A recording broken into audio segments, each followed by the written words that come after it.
दिल लग गया मोर बदमाशी में। कलश रिकॉर्डिंग स्टूडियो शिवाला।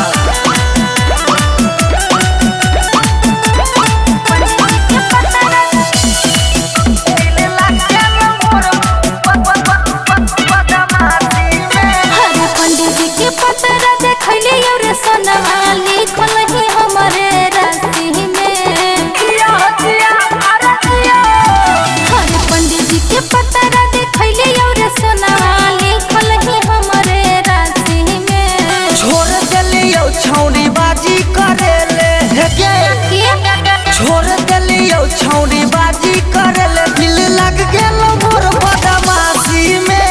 छोड़ देलियो छौरी बाजी करेले दिल लग गेल मोर बदमाशी में। हरी के बियाहवा सेटल हो जइबई मथुरा चाहे काशी में। समझ गए? हरी के बियाहवा सेटल हो जइबई मथुरा चाहे काशी में। छोड़ देलियो छौरी बाजी करेले गे।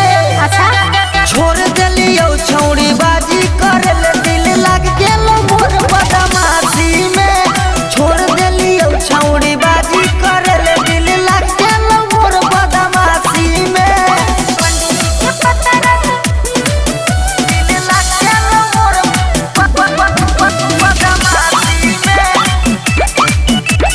लिखी बाय शंभू बिहारी।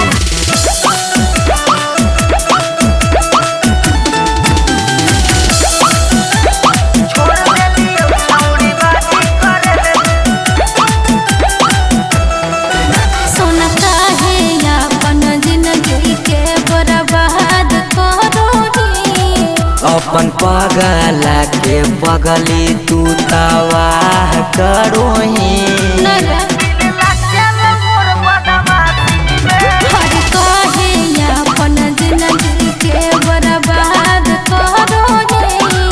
अपन पगला के पगली तू तवाह करोही।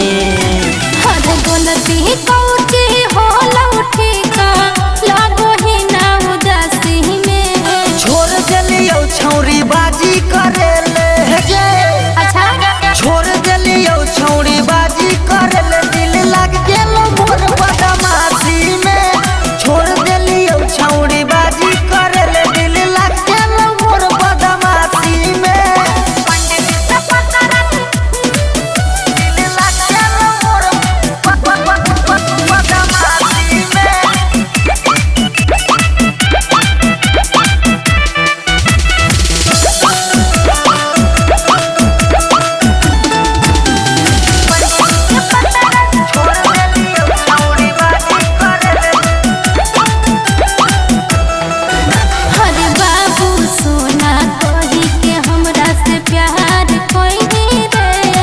हमर दिलावा पर चढ़ के चुपके से वार कहीं गे। अरे बाबू सोना कही के हमरा से प्यार कहीं रे। हमर दिलावा पर चढ़ के चुपके से वार कहीं गे। अरे धोखा देनी से बनिया के सौरव लटक जाइबौ हम फांसी में। छोड़ देलियो छौरी बाजी करे